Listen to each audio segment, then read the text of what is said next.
Securities. Let's take a look at some of the latest development in Sri Lankan economy and financial markets.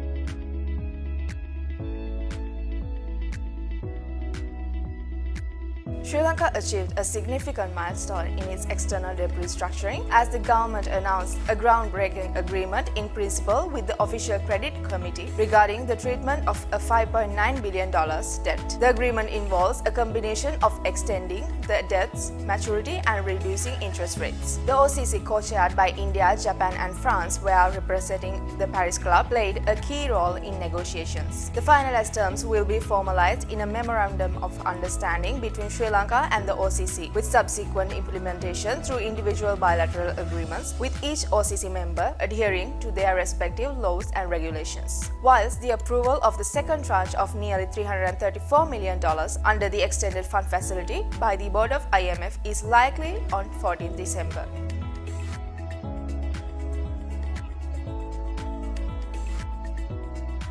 Headline inflation, as measured by the year-on-year change in the Colombo Consumer Price Index, increased to 1.5% in October 2023 from 1.3% in September 2023. This slight increase in the headline inflation is mostly in line with projections envisaged by the CBSL in October 2023. The food deflation continued for the fourth consecutive month and remained unchanged at 5.2% in October compared to the previous month. Meanwhile, the non-food inflation increased to 4.9% in October from 4.7% in September 2023. Monthly change of CCPI recorded a minus 0.22% in October.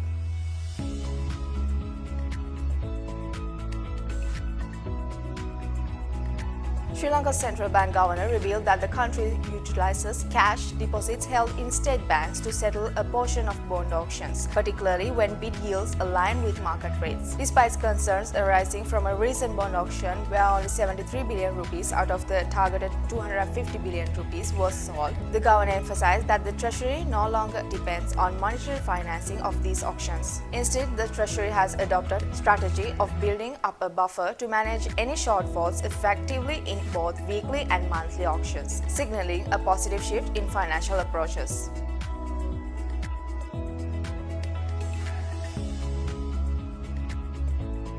Sri Lanka's tourism industry aims to welcome 2.3 million tourists in 2024, focusing on key markets such as India, Russia, China, UK and Germany, while urging the sector's growth to higher revenue margins by 2025 and 2030. The Immigration and Immigration Department initiated a visa-free scheme for 7 countries: China, India, Indonesia, Russia, Thailand, Malaysia and Japan, allowing a 30-day visa-free period with double entry within 30 days for eligible passport holders, effective until March 2024. However, visitors must apply for an electronic travel authorization before arrival, with an open application window until March 3, 2024, emphasizing that extensions beyond the free visa period must comply with standard regulations and fees. The president has encouraged hotels in Sri Lanka to exceed minimum room rate by leveraging the country's culinary expertise, cultural richness, diversity, and scenic beauty. He applauded the industry's expected milestone of hosting 1.5 million tourists in 2023. The president urged the sector to aim for substantial growth, targeting 2.5 million tourists next year, 5 million by 2025, and 7.5 million by 2030. Additionally, he proposed an increase in room rates from $250 to $500 per night by next year.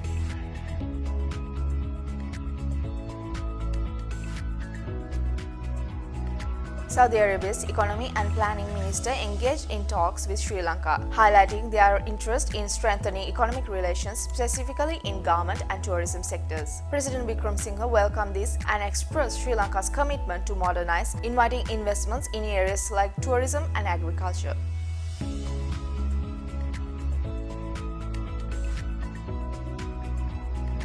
President Ranil Wickremesinghe stated that when he assumed office, the country was in a state of collapse and reviving it within a short period was deemed unlikely. However, he asserted that this challenging task has been accomplished and the country is said to be free from bankruptcy by the upcoming month. Speaking at a public event in Nochiagama, Anuradhapura, the president acknowledged the necessity of halting development activities during the economic crisis, but expressed optimism about resuming stalled projects now that the financial difficulties are being overcome.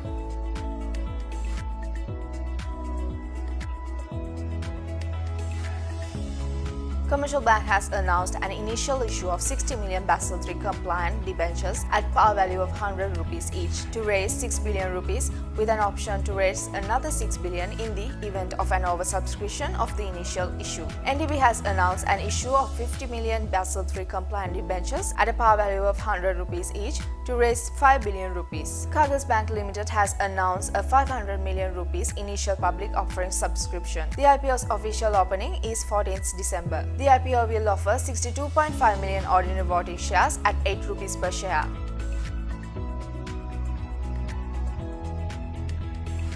With the recent Treasury-bill auction with 160 billion Treasury bills being sold, the 3-month Treasury bill rate decreased by 43 basis points. The 6 months and 1-year Treasury bill rates decreased by 23 and 5 basis points respectively.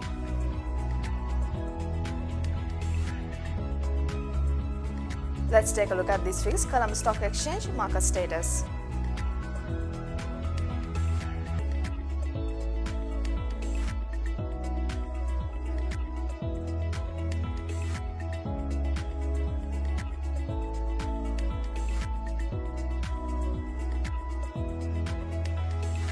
During the downtrend, the commercial bank voting share came and tested 50% Fibonacci retracement level and now is making an uptrend with higher high and higher low formations. In the process, the price has crossed above 38.2% retracement level, breaking above 86.3 and now is testing the range between 23.6% and 38.2%, ranging between prices of 84.5 and 90. If the trend continues, the break above 23.6% retracement level, it has a chance of testing the range of 94.4 and 107.5 levels, which is the present all-time high. If it shows a downward trend, breaking below 38.2% retracement levels, it has a chance to pull back or range between 86.3 and 79.8 levels. Thank you for watching. See you next week.